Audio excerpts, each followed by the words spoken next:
हमरे राज में खुशहाली और कलन हुआ है तब बतावत चलत है भाई ने काम जिज्ञासा मन में जगी भूल में बोले हैं जोगी बाबा पर जिगर का भेद खोले हैं।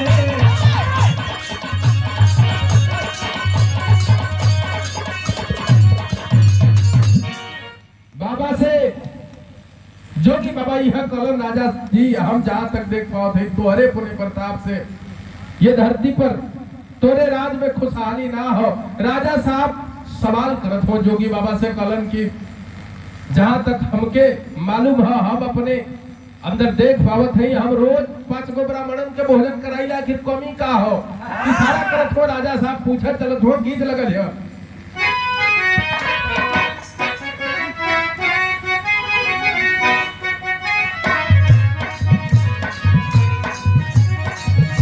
नहीं कर शिकायत है सैया कही है सौदे कैसे कावर उठाई रे भौजी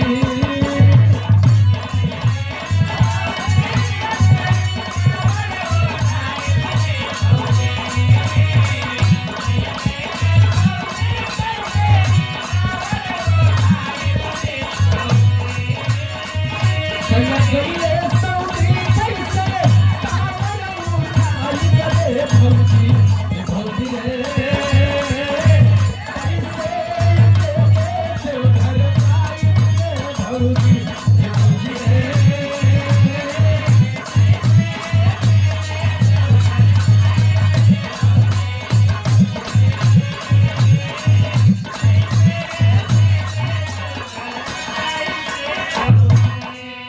जोगी बाबा के पतिया राजा साहब के नीक ना लगल हो और जब नीक ना लगल तो राजा साहब वही जोगी बाबा से सवाल करके फिर बात कहत हुआ दुखिया दुखे दुखवा दुखिया दुखे दुखवा हमसे आरली जो जाए बाबा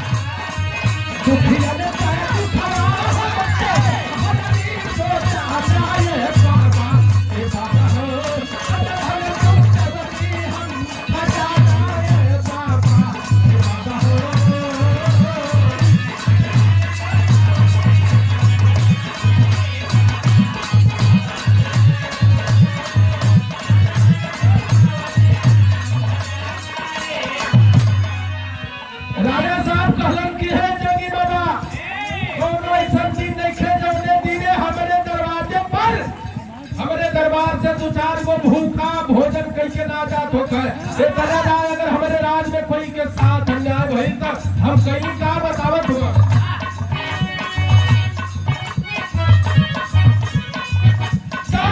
राजा रोज राजा दरबार में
जोगी बाबा रोजे तो दान पुण्य करत है, आखिर का चाहत हुआ के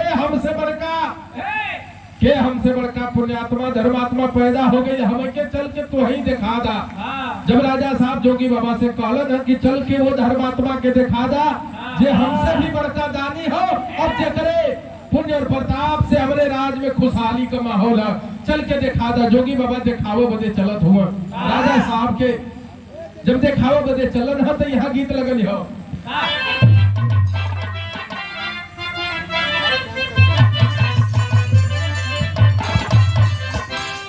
दोनों सखी अपने में बतियावत है ये भैया मास्टर भैया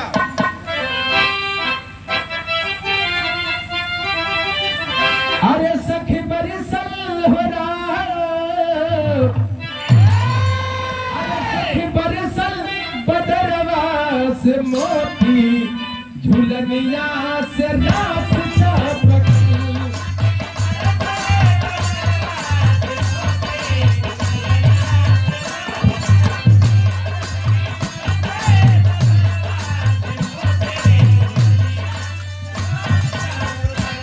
लेकिन आज जोगी बाबा चलत हो दिखाओ बदे तोहसे बड़का धर्मात्मा के हराजन हम सिद्ध करके दिखाई। पहले का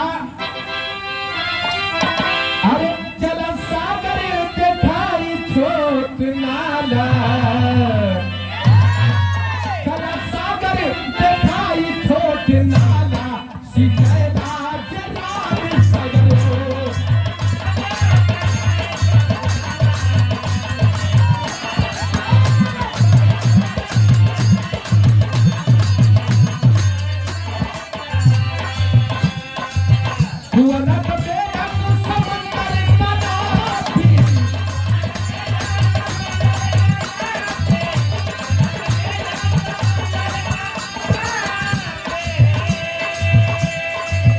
जोगी बाबा कोई राजा साहब से कल रे राजन जहां तक हम देख पावत है हमके पता हो तो रही राज के कुछ ही दूरी पर कोना में एक से जंगल हो और इस जंगल के बगल में कोई जंगलवा में एक से झोपड़ी हो। झोपड़ी डाल के गरीब जग्गू उनसे बड़का दानी हमके हमारे नजर में कोई नहीं खे देखा। उन्हीं के बोले प्रताप से बोले राज में खुशहाली है। राजा साहब का अखिया जैसे खुलल की खुलल लगे करम की जरा ही देखा। हम रोज हजारों लाखों दान करत है, रोज ब्राह्मणन के भोजन करावत है। आई को था कि गरीब जगुआ हमसे बड़का दानी हो करम की कोई रहे जोगी बाबा की पहले अपन पेट भरे ओकरी बात तो दान धर्म के बात करी। सवेरे से साजिलों के खुदे ना खाए के चला उनका दान नहीं हो। जब तनी बतिया सुनना राजा साहब फटकारत हो जोगी बाबा के कहला ना तू ना को बेटा तो समंदर का दासी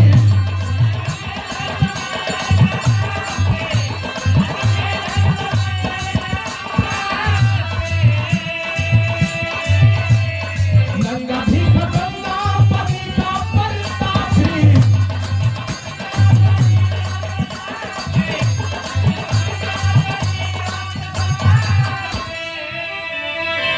ओरी डंबर के ओरी डंबर के दाही पाला बिसरा के राज सगरो।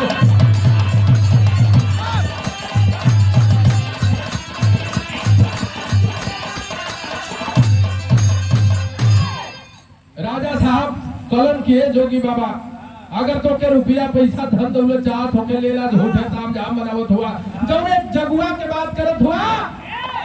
सवेरे से साँझ ने कैसो कैसो करे घर में दू रोटी का व्यवस्था हो पावेले उ का दान दे।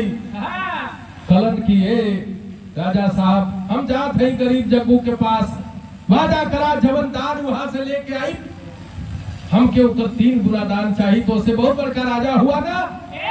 कलन की जात तू लेके आवा देखी का दान लेके आओ तो हम 3 गुना ना 5 गुना दे। कलन 5 गुना ना चाहिए हमके 3 गुना चाहिए लेकिन वादा करा कि अपने बात से कटवाना। राजा साहब कलन जा तू लेके आवा वहां से दान। कलश चलत है तब फिर आनी मानी दोस्त हमार दोस्त मत दी हाथ 3 गुना देवे के पड़ी। कलन जो भाई तक लेके आ पहले जब इतनी बात सुना ना राजा साहब इशारा करो भर देरी में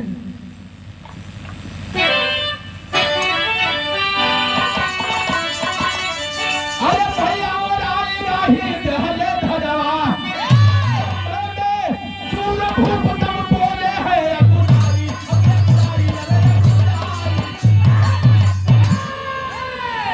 राजा साहब कलन के हमारे राज में कोनो चीज के कमी ना है। जोगी बाबा पैसा रुपया चाहत होकर ले ला यार, काहे दाम जहां मरौले हुआ।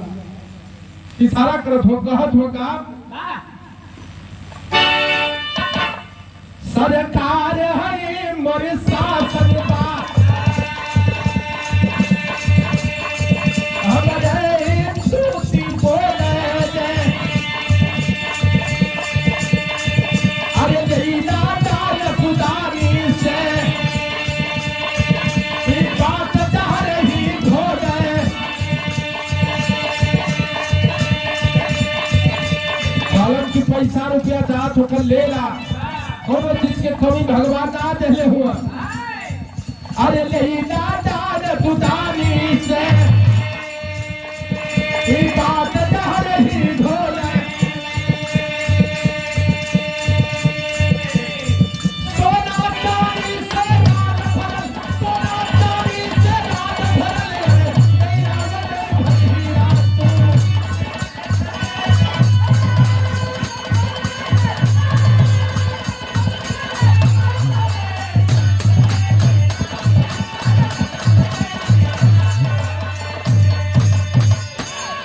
कलन के बाबा रुपया पैसा धन दौलत जबर खोजा है, मुंह मांगल मिली।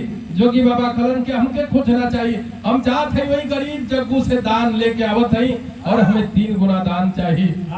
चललन है और जब चललन है जग्गू के पास गईलन है और जाके जब पहुंचलन गरीब जग्गू के पास जाके प्रणाम कैलन है। गरीब जग्गू कलश बाबा का प्रयोजन सेला है गरीब के दरवाजे पर, अहो भाग्य हमार की आपका दर्शन भई। जोगी बाबा कौने प्रयोजन से आप एक गरीब के पास कौने कारण से आपका दर्शन भई ले मालिक, काहे बदे कैला हा कुछ चाहा था। जोगी बाबा कलन की ए जगो आज कुछ मांगे बदे आल है बचबा कलश की देव बदे का हो नाथ, भगवान बहुत अमीर तो हमके ना बनोले हो, लेकिन मांगा शायद सामर्थ में होई तो जरूर दे। जब इतनी बतिया सुनन जोगी बाबा कलन की आज धन दौलत रुपया पैसा मांगे बदे आयल है, हमें चाहिए का इशारा करत हो। और जब जोगी बाबा इशारा कह के जग्गू से मंगलन है का पहापट के भाव लगल है।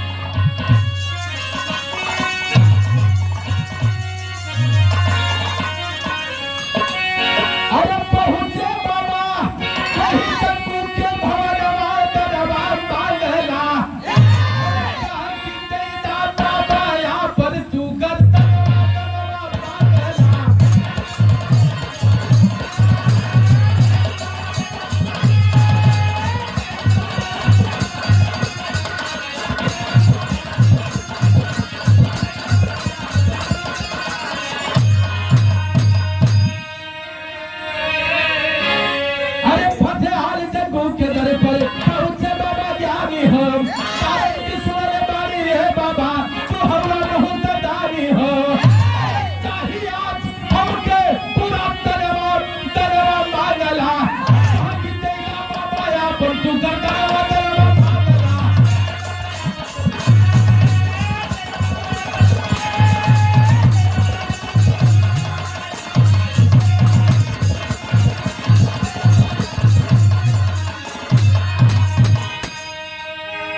जोगी बाबा कलन है जग्गू हमके पता हो भगवान क्योंकि रुपया पैसा धन दौलत ना देले हुए, लेकिन हम हो जानीला बड़ा नाम सुन ले ही ये भैया बहुत बड़का दानी हुआ, आज हमके दान के रूप में अपन गर्दन दे सकेला का।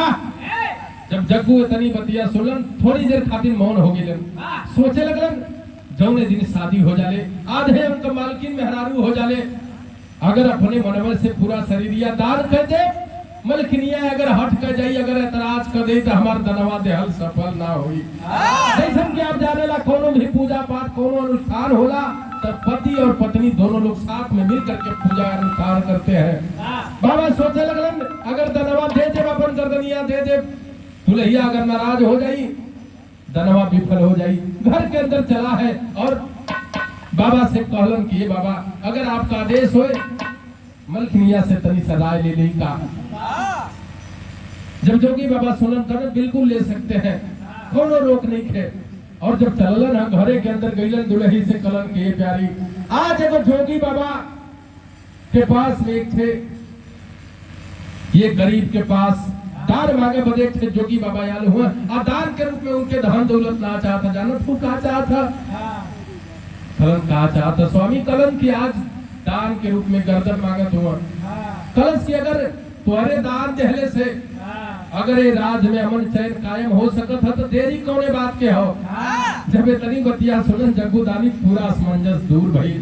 कल हम तो डेरात रहली प्यारी की मना कर जबो, लेकिन धन्य है भारत की नारियां, यही लिए तो भारत के विश्व गुरु कहल गई, धर्मधारी धरती बतावल गई। माताओं बहनों ने भी कंधे से कंधा मिला करके और चलने का काम किया था बाबूजी। दुल्ही कलश देर के लिए जरूरत ना है स्वामी। आखिर जोगी बाबा गर्दनिया काट करके और दुल्हन आल में सजा करके गर्दन ले करके और जोगी बाबा के पास आती है। कल बाबा आपका दान हाजिर हो। जब देखलन जोगी बाबा सोच गेलन का ऐसनो दानी हो सकलन धरती पर, मन में मने प्रणाम करत होन और प्रणाम करते हुए ले करके वह दानी चला है। आल्हा में भाव लगा मास्टर,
जोगी बाबा लेके राज दरबार में पहुंचल है। राजा साहब बैठल हुए और सोचत हुए कि कोनो बरियार दान लेके आई, लेकिन जब थरिया में दान देखला कल हम तो सोचत रहली कि बहुत बड़का दान कोनो लेके आई, थरिया में लेके आला कि हो का सकेला। राजा साहब कल बस यही तो 3 गुना चाहत हो, कल 3 गुना ना हम 5 गुना दे। कलश की एक बार देखा तो भी हो का हमके ढेर ना चाहिए, 3 गुना का वादा कैले हुआ तो 3 गुना दे दा, केवल 3 गुना चाहिए। और कलश की एक बार एक देखा में लेके आए का है इशारा कर तो कैसे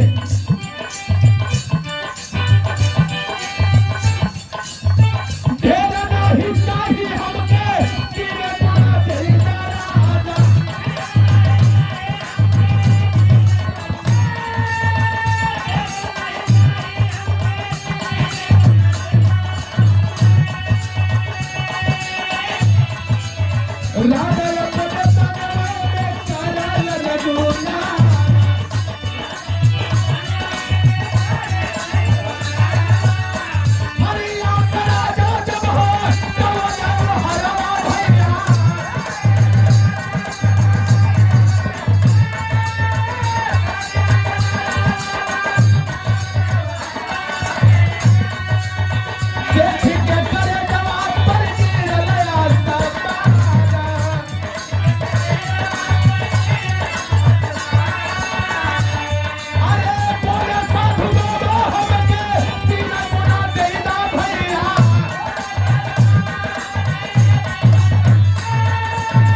जब पर्दा हटौले न देखलन, अरे बाप रे गर्दन लेके आल है।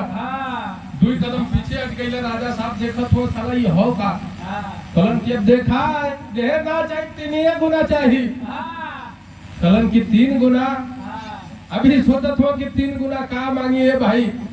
कलन की 1 गर्दन लेके आल है ना, ए 1 गर्दन के बदले 3 गर्दन देबा तबे तोहरे वचन का और हमारे दान का पूर्ति हुई। राजा साहब सोच गए, हम तो सोचली सरवा धन दौलत लेके आई, रुपया पैसा लेके आई, लाद के भेजवा दे, लेकिन इस गर्दन कटवाए के लेके आगल का धरती पर ऐसा वैसा दानी वो कल यही लिए तो बतौली ना कि तोहरे पुण्य प्रताप से हमारे राज में खुशहाली ना हो। देख ला ऐसा ऐसा दानी हुआ। जब गर्दन देखला ना राजा साहब पीछे हटत हुआ। जोगी बाबा कल ना पीछे हटने से काम ना चली, अपने वचन को पूरा करा। राजा साहब कल करे के कहे जोगी बाबा कलन एक छे गर्दन लेके आए, तीन को काट के दे दा। कलन के कर कलन आपन गर्दन, अपने मलकिनिया के गर्दन, अपने बेटा के गर्दन, हमें दूसरे कोई के गर्दन ना चाहिए। तीन को गर्दन तो हमें लोग का चाहिए। बड़का दानी हुआ ना, दे सकेला तो दे दा। फिर गए राजा साहब चरण में कलन ना हमारे बस के बात नहीं थे। कलन की यही लिए कहली ना कि ना दे पैबा। कलन की हमें पता ना रहा कि ऐसा वैसा दानी धरती पर हुआ।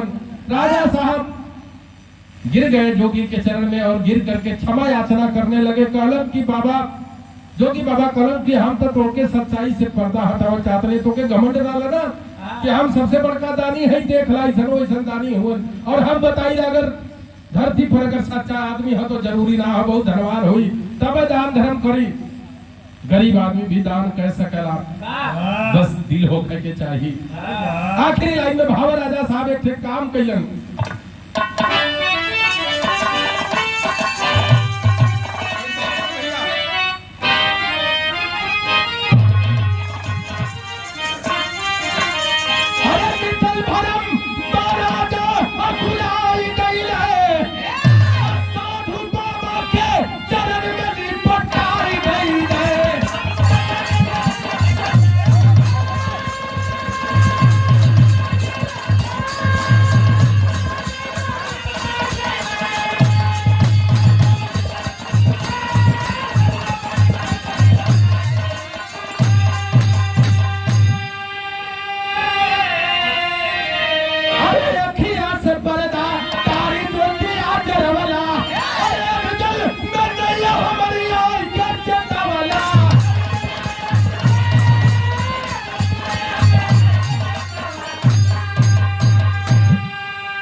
जोगी बाबा के चरण में कलन बाबा हमारे बस के तुहार दान के पूर्ति कहीं नहीं खे।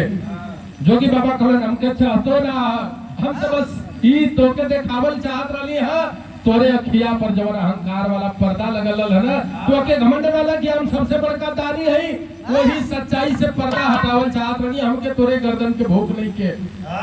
और वह गरीब जोगी बैठ गया धुइया रमा करके और बैठ गई और बैठ करके भगवान भोलेनाथ से विनय करने लगा। कल बाबा एक थे गरीब के जान गई हो, ओके जिंदा करना पड़ी भैया हो। जब तनी बतिया के भगवान भोलेनाथ के खबर लगल, जब ध्यान लगौलन है मंगवाया गया राज दरबार में, पूरे शरीर को मंगवाया गया और भगवान भोलेनाथ का कृपा भई। उठ करके वह गरीब जग्गुदानी बैठ गया और जब गरीब जग्गुदानी बैठल राजा साहब मन में मन प्रणाम करत हो और जोगी बाबा के अपने कुल गुरु के पद पर बैठा करके सम्मानित किए। कलन की बाबा हम तो जानत रही कि राज में बड़ा वफादार लोग हो, लेकिन ये सारे जितनी हो कुल खाली खाए वाला हो।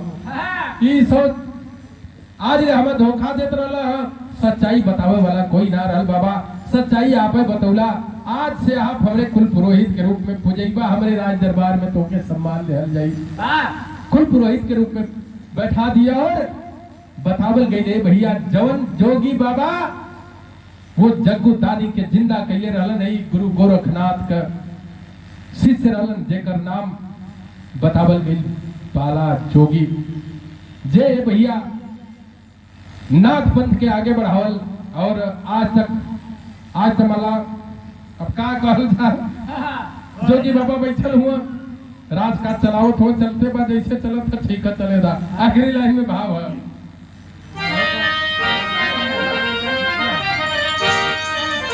गुरु बिहारी गुरु गणेश